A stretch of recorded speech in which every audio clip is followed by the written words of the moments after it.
Hello and welcome to the Coaching Podcast, Coaching for Success in Sport and Business.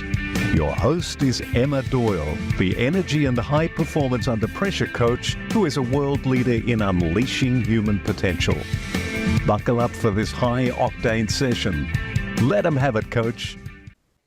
G'day, everybody, and welcome to the Coaching Podcast. And I am here with Hilary Blair. Now, one thing I like about Hilary already is when I ask somebody to recommend the best Vistage speaker, Hilary, your name came up. So straight away, welcome to the show. Wow. Awesome. That's great. Yeah. Cool. Love that. So now let me just give a little bit of background for those of you who don't know Hilary. Basically, she's pretty amazing in relation to being a former drama teacher. She used to put the drama in, now she takes it out. She does a lot of work with regards to talent within organizations, saving business relationships by championing and activating real communication. That was a bit of a tongue twister already, Hilary. I don't know. You might have to give me some communication help. She's a fellow Vistage speaker, coach, facilitator, and is all about unlocking your potential and improving culture within the workplace. So without further ado, Hilary, the pattern break question, the first one off the bat is, do you prefer the aisle or the window seat when you are flying? Oh, I choose my flight. So depends on, I usually go for the aisle because I like to be able to get up and move around and, I drink a lot of water.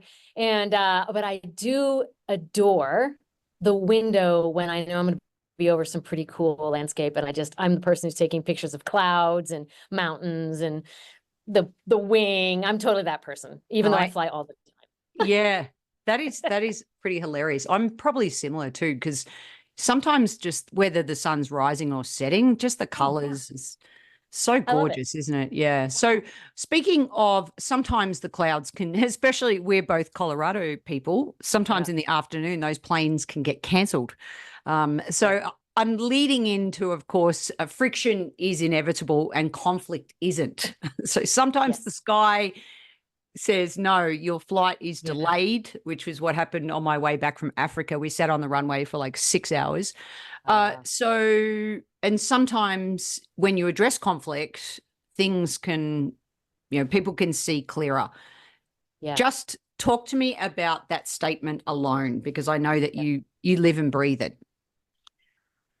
I am completely obsessed and fascinated by it right now. And so that fruitful, now the words, we all stumble over different words, fruitful friction, maybe I should change that up. Fruitful friction is what I'm going for. So friction being inevitable, conflict isn't, meaning that if you have two people coming together at some point, we're going to have differing ideas and different viewpoints on things. And how do we stay in friction, stay present with each other, and move through in order to have creativity, in order to honor the diverse perspectives and experiences? And for me, that concept, you're always going to run into that. We're always going to butt heads it doesn't have to be butt heads into conflict. So conflict I'm defining, and then even combat being even more so, conflict I'm defining as walls go up and we start lobbing things at each other. I define friction as remaining present and in relationship. For me, that distinction is really important because I teach a lot around presence, executive presence, leadership presence. And there is a sense of taking a risk, being curious and courageous to stay in relationship, to navigate not having the same viewpoint or ideas on something. And it is important also that we're aware that when we disagree, it's not disrespect. And I think our world has lost the ability to stay in this friction zone. We either put up a wall and isolate, or we put up a wall and start lobbing things at each other. But staying in the messiness of friction can create pearls, right? Friction does create pearls. So how do we have that fruitful versus fraught? And it may be fraught at times. My father totally was into alliteration. I think it's genetic. I have a problem with wanting to go with friction and fraught and fruitful and all of that. So bear with me, So that sense of how do we help equip each other re-equip each other, reunite each other, remind each other that we can be in this friction, having differing opinions. And that's where creativity comes from. That's where, if we're inviting diverse opinions into the workplace, how do we stay in relationship? Okay, so I'm loving the start, but I feel like I need a little more. Yeah. As in, give me a practical strategy. You know, one that I love to use a lot is just even the and, using the word and instead of but. It's been around forever, but it's a great little tool, because what you're talking about, I'm seeing it time and time again, that what's happening perhaps in our personal divided conflict lives is coming into the workplace. So what's another communication hack that we could bring into these conversations? This is going to be a weird one. So because I think of what boundaries are a really important choice for us to decide what we share, walls tend to be a protective response, right? We go behind walls. And I think that there's safety in isolating. Oh, no conflict. I don't have an opinion. That's a safety thing, right? Isolate. And the other extreme of that is the wall up into conflict. It is safer to have my opinion and lob things at you over a wall, right? So we have walls going up. That there is safety, even though some of us feel like we're conflict avoidant, or we are, and with a lot of us, we have to be careful because we have experience with conflict that can be pretty intense from past work experience, past life journeys, childhood, that kind of thing. So I want to make sure that I'm honoring the fact that not everyone has a sense of safety with this, even this discussion around friction. So psychological safety and all that. So what is interesting for me, though, is that there is a safety in going to conflict versus staying in friction. Because when we go to conflict, we're actually attacking from behind a safe wall. We're not staying in relationship. So the hack that I use, the tip that I use, the technique I use there are a number of them. One of them, to see whether we're really seeing each other and allowing ourselves to be seen. There are 4 activators that we talk about with presence. Those are the first 2.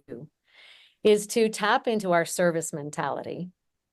And most of us order a coffee or a tea or some sort of beverage at some point during the day.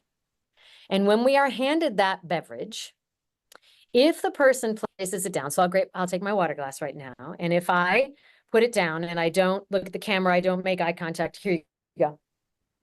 There's an instant sense that I'm being rude and I'm not connecting to you. And in person, it's even more pronounced. Like, here's your coffee. Here's your water.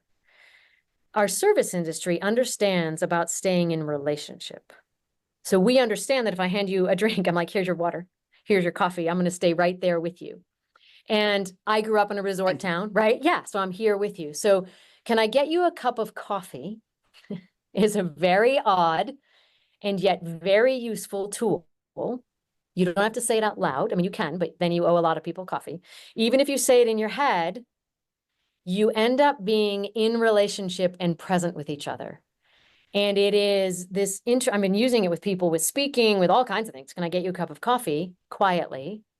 Because we put up walls all the time in order to feel safer. We block ourselves. We tell ourselves that we're putting up walls to make other people feel more comfortable. I don't want to overwhelm someone. I don't want to intimidate them. We have all kinds of reasons for telling ourselves why we put up walls. Versus owning the awkward, which is one of our big things, to own the awkward, to get that we feel uncomfortable and stay present to explore what we're needing to discuss. So that little tool I've been using with people quite a bit. Can I get you a cup of coffee?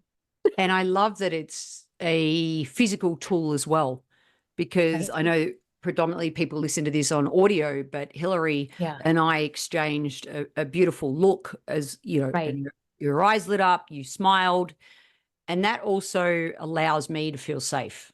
Yeah. Right. Yeah. And it is amazing. In the 4 places that we have people activate their presence, right? So to see other people, to allow yourself to be seen, to choose the energy you're showing up with. And that 4th gear, that 4th activator, really receive being seen, is the deepest connection. Most of us walk through the world either not seeing people, right? Just not seeing people, And then if we do see people, then the hard one is allowing ourselves to be seen. And we come up with, as I mentioned, all kinds of reasons for why we shouldn't allow that. And I know it's simply words and nothing is shifting except an energetic, but energy is huge. Energetic things are a big part of our life. And I'm an actor, so I've been serving food for a long time. I served food for many, many, many years. So that service industry idea, I can walk through a room and not be seen. I can walk through a room and have people drawn to seeing me. And that is an energetic shift. So to say that we don't know that is we might not have tapped into it or we're not aware of it. But I remember playing with that with, if I put on a waiter outfit, people are less likely to see me, right? Unless they need something. So there is that sense also. I want us to recognize, though, saying that I'm going to see someone and I'm going to allow them to see me is a very intentional, energetic shift that truly makes a difference. And it is awkward. It is awkward. The minute you say you're going to allow people to see you, you kind of check your hair. It's kind of like a bad Zoom thing where you're checking your hair, you're fixing, you're like, oh my gosh, what's going on? And that sense of working on presence is where friction came to be. It came from a client. And this is a story where I was working with a team on how they could work more effectively together. We had a sales team and we had a project management team, and they were not getting along at all. And it was a very high-end AI company, like they were really working on very intense things. And all of the people are highly trained. The project managers have multiple degrees. It's a really interesting collection of people. And they were full of conflict. So we worked through a lot of improv exercises, working on connecting. And the word friction came from one of them. And I totally credit him for coming up with that. He said at the end, I thought you were going to work on us getting along, but instead you worked on us getting comfortable with friction. So that comment from him sat with me. And I was like, yes. And it has just germinated and grown and really evolved into this whole idea. I'm like, yeah, that is what it is, because we hire people for their individuality. And then we work on getting conformity and groupthink. And it is completely in contrast to what we believe. And yet the corporate world, for one, in order to be efficient, tends to want to get people to fit as cogs in a wheel. They don't mean to. It's not what we're trying to do, but there's an efficiency in how do we work with all these different people. And even in smaller companies, we hire people for the differences, and then we've lost the tools in our society of dealing with, if I don't agree with you, and if there's a power and status dynamic, that messes it up. If I don't agree with you, it tends to be, we kind of go quickly over to, we're fighting, or we go quickly to, oh, it doesn't matter, I'm good. Yeah, we get along great. And my voice even changes for that, right? I use that voice that's cut off from being authentic or full me. There are different definitions of authentic. So friction is that delightful, messy place where I honor that you and I have different opinions. I stay present with you and uncomfortable usually, and we talk it out. A leader today said, I feel like we've lost the ability to agree to disagree, which sometimes becomes a phrase that we don't let it be as messy as it needs to be. Well, so much in what you just said. Pressure is a privilege, and feedback is a gift. Yeah. And you spoke a lot then about this executive leadership presence and this word presence. So let's go a little deeper into that space. And again, how my mind's going to, all right, Hilary, come on, give me another like tool to help remember our audience, coaches, sports and business, for them to be seen. What's one way they can improve their presence? And with coaches, I know we're doing both sides. Like, as a coach, how do I be more present, right? And as a coach, how do I help others be more present? And first, I think the first ground rule of working on presence is figuring out if it's worth it. Like, we have to realize that it matters. It is a squishy soft skill. And I purposefully embrace and love hanging on to the word soft skill or the phrase soft skill, because I think soft gets maligned as less than. It's as if, no, soft skills are hard. Let's call them hard skills. I go, why are we lessening the fact that being soft is really wonderful and powerful? I mean, it's the trees, right? They have a softness. Martial arts have a softness.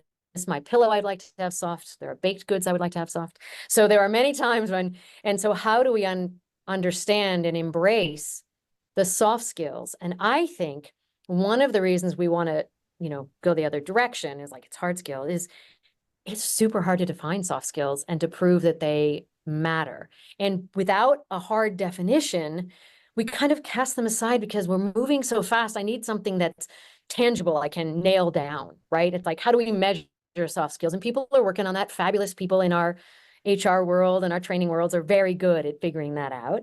And we thank them for that. And for those of us working in that coaching world, how do we embrace the flexibility and the messiness of what presence is? The power of it is that I'm in relationship. That's how we define presence, that I remain in relationship with you. And that is the first thing that when we get uncomfortable, that we abandon without realizing it. And that's the walls going up, right? We have to, as coaches, have boundaries for sure. And, oh, my mind just jumped to another thing, which I'm going to write down. So I get that. I'm just going to write it down so that I have it there as a coach. Parking lot. Park it. Park that thought and don't lose it. There it is. All right, great. So that sense of being coaches with the boundaries is that boundaries are intentional and create a safe zone for myself. And I've decided what I'm going to share and what I'm not going to share. Walls tend to be a reflexive response to protecting ourselves. And as coaches, making sure that we're aware, when is it a boundary and when are we having a wall? And when have we convinced ourselves that if I put up a wall, or, oh no, that should be there. I'm just going to kind of lob questions or things in from the side or over versus being fully in relationship. So let's think of sport, right? Because sport, right? You cannot play a game, right? Any of the games, tennis, let's just pull that one up, right? So, right, without being fully present, embodied in your body, on the court. And I don't care if you're playing virtually either, right? Even if I'm virtual and it's, it's on a computer, I still have to be fully present to what's going on and paying attention, right? And so that sense of being in relationship couldn't be better defined by being in sport, right? Here I am and I'm there. And that sense, and it goes back to the seeing and allowing yourself to be seen, when we're helping people understand that difference, it is the sense that all the benefits, we have greater retention, we have higher profits, we have a sense of shared message that is people understand where we're going and what we're doing. We can list off 20 to 30 business benefits of being a leader who is present. And that sense of that soft skill, yesterday we brainstormed a bunch of them, and I said, is anyone surprised that the quantity, the depth, and the quality of the impact of executive presence on your company? And everyone was like, yes, I have them do a gradation, like a little bit, medium, a ton. They were like, oh my gosh, right? It is odd. You think of all the hard skills that we can see that quick impact. Soft skill of being present, and then that sense of being present, if you're leading a team, if you're a coach, staying present with friction. Now, here's the tricky thing. If I were a coach, I'm a skeptic when I'm listening to anybody like me talk. So I'd be like, well, what happens with the power and status? Like, right, because you have to sit, that's a huge quality and dynamic that hits, right? So the friction with the idea of power. So power dynamic is what society gives us. So you have a coach and you have a coachee. Even if the coachee is from it's a major CEO at a huge company, you're still the coach and the coachee. All right. So that leader comes with a lot of power because of the company they work for and the role they have. The situation of coach and coachee shifts that, right? And so then status is more fluid. We often talk about that as the focus point. It's the ball that we're following or the beanbag or whatever it is. That's the focus, and we toss it back and forth. So good coaches it's going back and forth.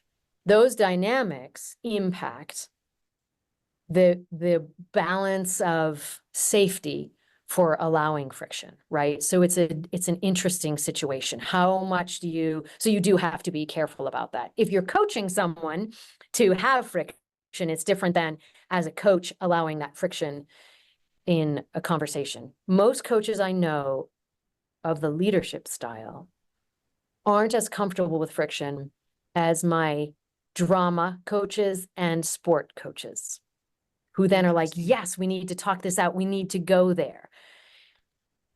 The thing I noted down, Emma, was because you're an athlete and because you're, that I'm an artist, I feel like the two of us were raised and grew up and worked and orbited and still do in the land of feedback being a very public event.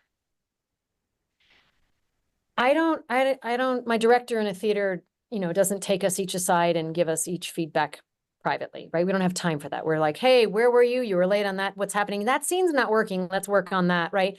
And there's a sense that we are getting feedback in order to make something better.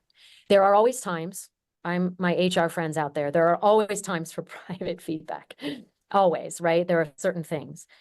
But I think that we've lessened the leader's ability to hone their feedback skills by making it private, because great coaches, I was talking with a leader this morning, and he's a leader and he's also a coach, right? In a high school, he does. And I said, you don't realize that your ability to give feedback has been honed by being a coach, and you would not be a successful coach if you weren't good at giving feedback. And bringing that to the corporate world, I said, you are able to give constructive, whatever language you want to put on it, constructive feedback. Yesterday, I was talking with someone and they said, well, feedback, just make sure it's positive. And I said, all feedback is constructive, right? So that positive, negative, and Seth Godin, right? He put that thing out about praise in public. He has all these he loves to put the little short adages, right? And so I don't think we can live by all those. They all have more depth to them. But I know that my cortisol slightly spiked when I saw praise in public and criticize in private or whatever. And I feel like it's missing this moment. So friction is exactly what that's missing. So how do we disagree about things, respect each other, stay in that creative zone, come with differences? And if we keep going private with feedback or whatever it is, we're missing that. Then we pull the power card. I'm going to give you feedback in private, maybe because I'm not good at giving feedback, or because I think that you can't handle it, when really it's me that can't handle giving it, whatever. I have all kinds of thoughts there. So that's my brain dump around friction, presence, and leadership. They're all connected. And if we don't embrace the discomfort of staying in a friction-fraught world, we miss the fruitful outcomes. So good. Everyone's like, what? No, I think that last line will be the tagline of the entire episode. Yeah, it's such a great topic, and you've touched on it already briefly, but I want to explore a little bit more your background as a drama teacher. Yeah. Because I think that's so impactful.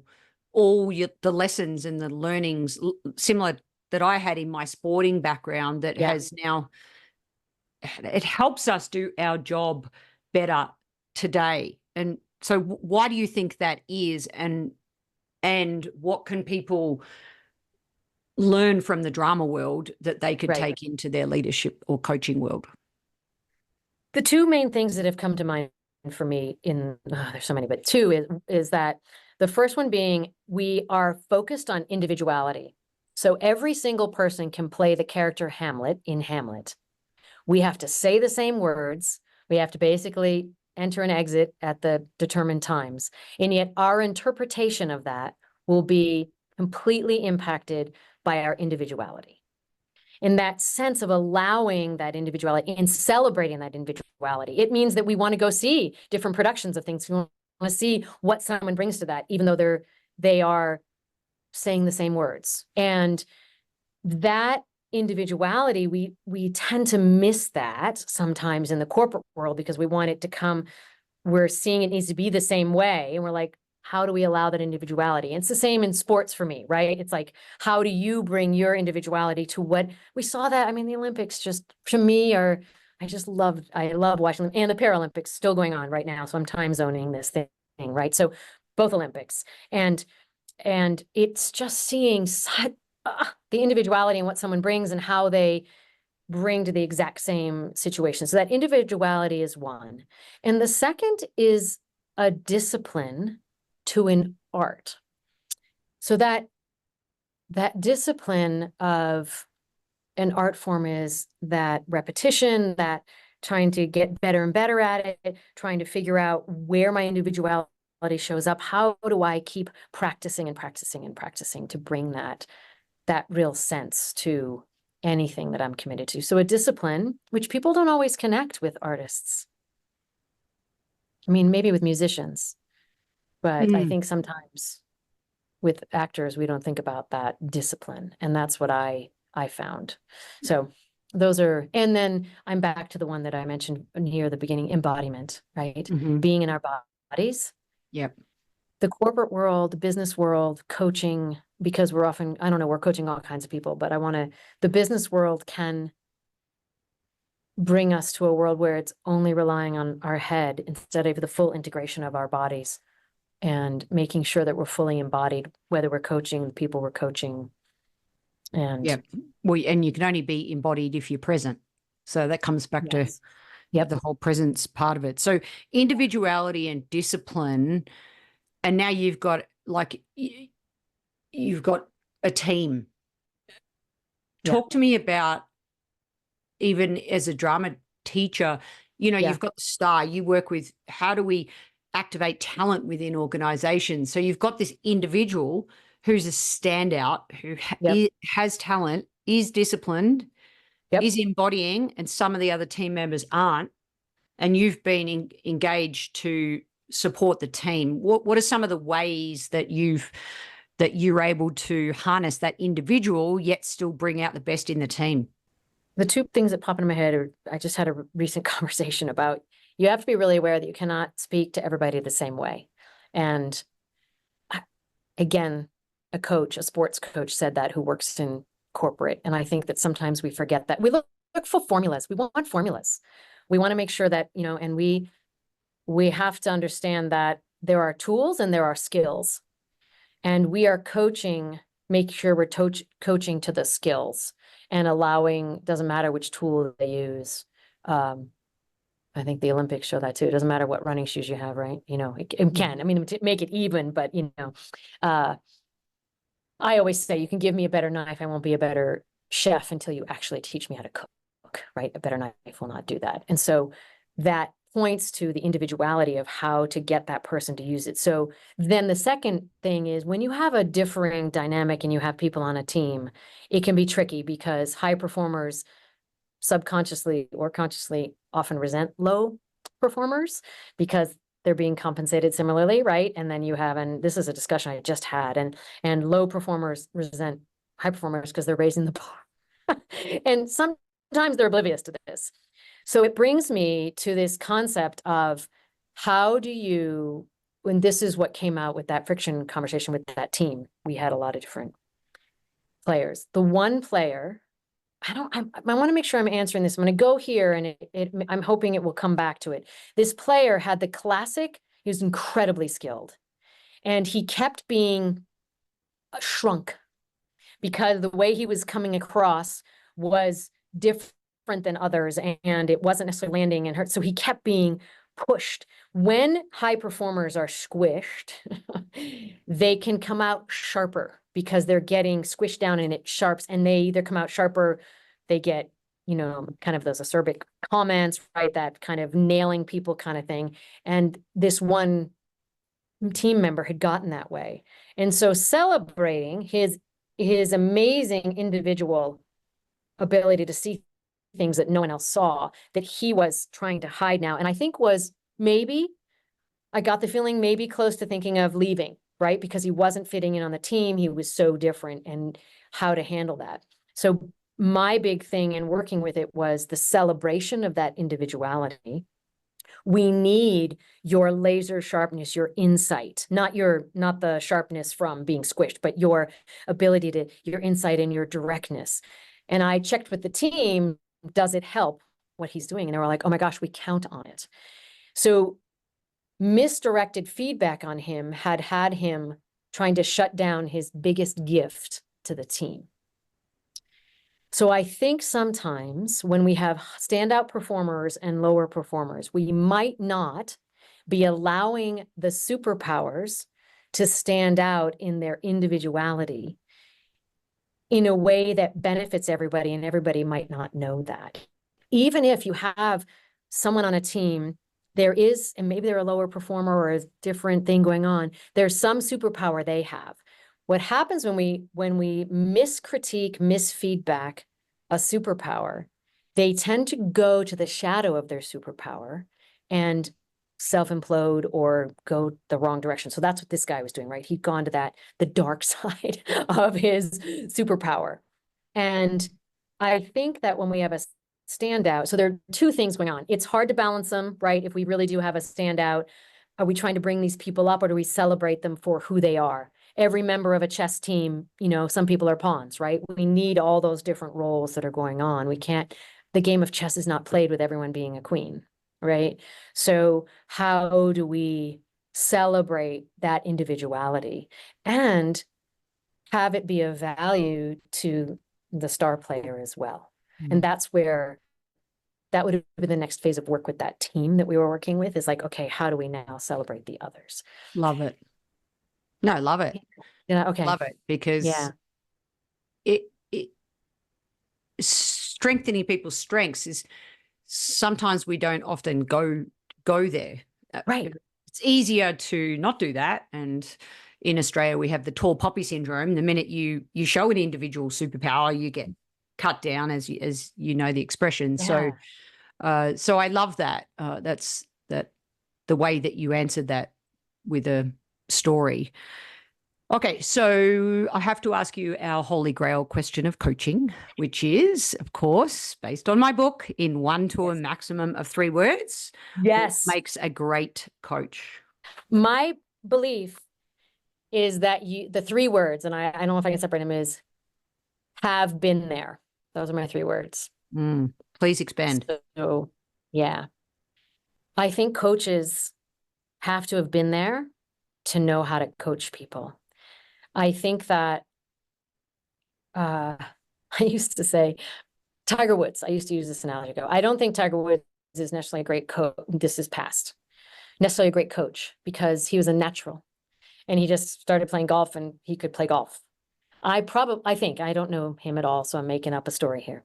I think that he's probably a great coach now because he's gone through really hard times and had to figure out what he did and to come back. I love talking about friction and communication because I came from a family where it was hard to communicate. I am totally, I was taught that it was great to blow my steam off. Like that was my role in the family. And then to learn, wait a minute, it scares people. How do I regulate? All these kinds of things, because it's been such a hard journey for me and continues to be a hard journey for me to be clear, to communicate, to connect. I feel I'm a better coach because of that, right? So I think that have been there means I've been where you are and I get what's going on there. I think it's, when people are just natural. I'm a voice coach, right? I do a lot of speaking voice coaching. I think it's harder for people. I even had someone who said, I don't know, it was just easy for me to sing. And I go, I'm a speaking voice coach, but the singing coach was like, and I go, harder for you to coach people? I go, yeah, because I just want to say, just do it. A sales guy I spoke to, he goes, I'm not a good sales coach because I've always been good at sales. So I'm no good at it. I'm no good at coaching you because I don't get why you don't get it. So what I'm hearing is find someone that sucks at something and then they'll be able to coach you.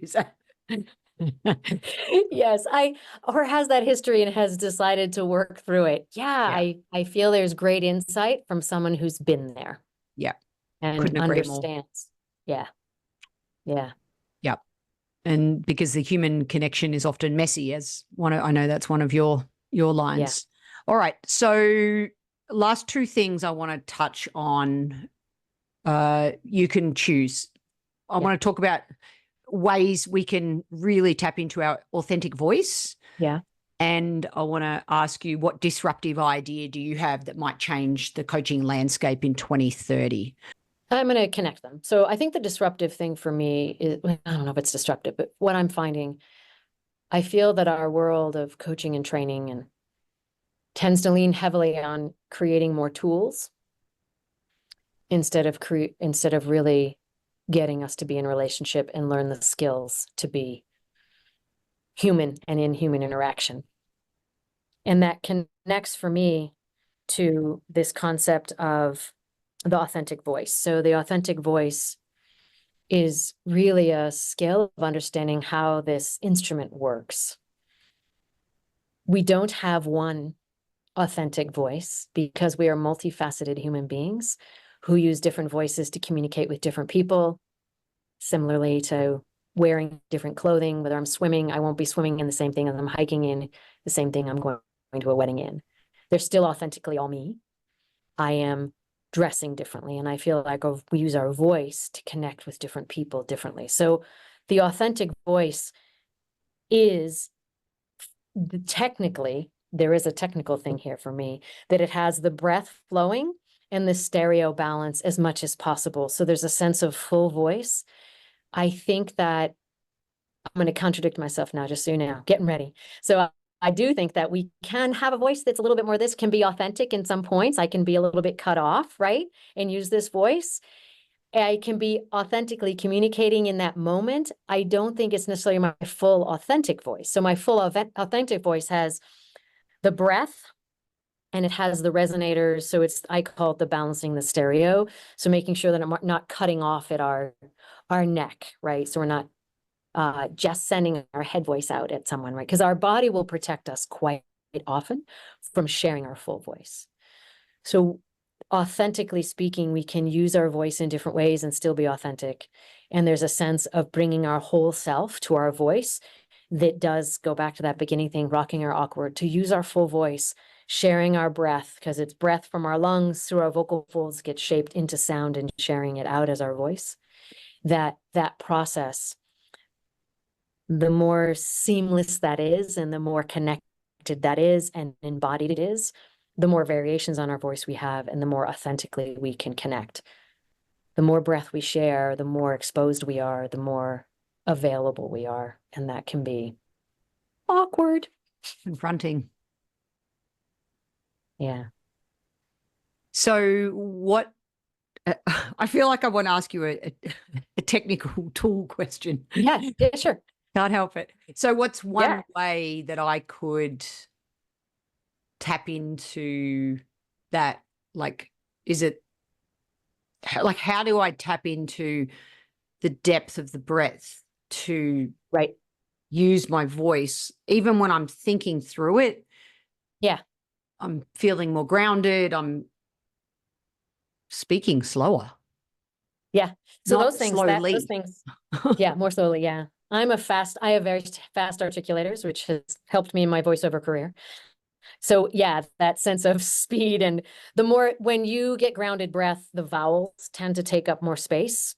It really depends languages and dialects though. So do know that as well. So the one thing it's hard. I'm a voice coach. There's all these things, right? And they're all technical.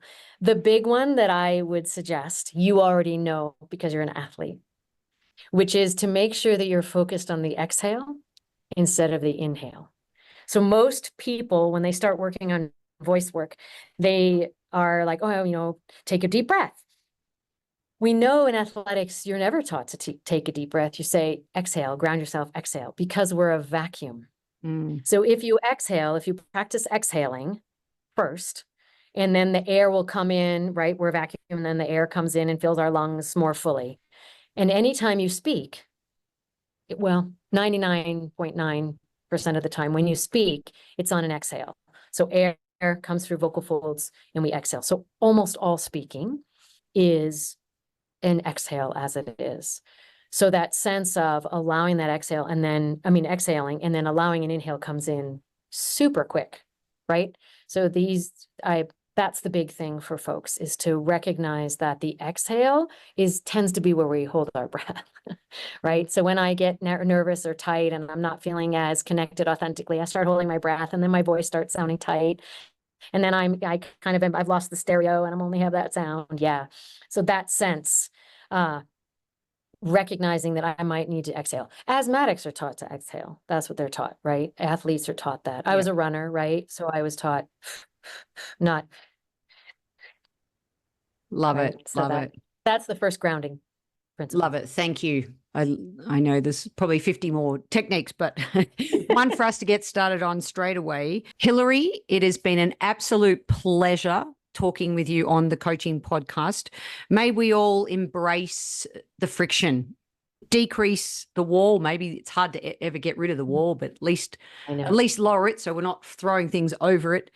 Yes. And have been there is what makes a great coach, with individuality, discipline, and embodying the energy that is this fantastic episode. I'm so excited to share it with the world. I appreciate you, and thank you for being on the Coaching Podcast. Keep up your awesome work. I appreciate you keeping these dialogues going. Thank you. Appreciate it. Yeah, my absolute pleasure. And thank you, everybody else, for listening. If you enjoyed this episode, please leave a rating review on your podcast listening device. And don't forget to tell a fellow coach about the show. The ball is in your court to take action and enjoy your coaching.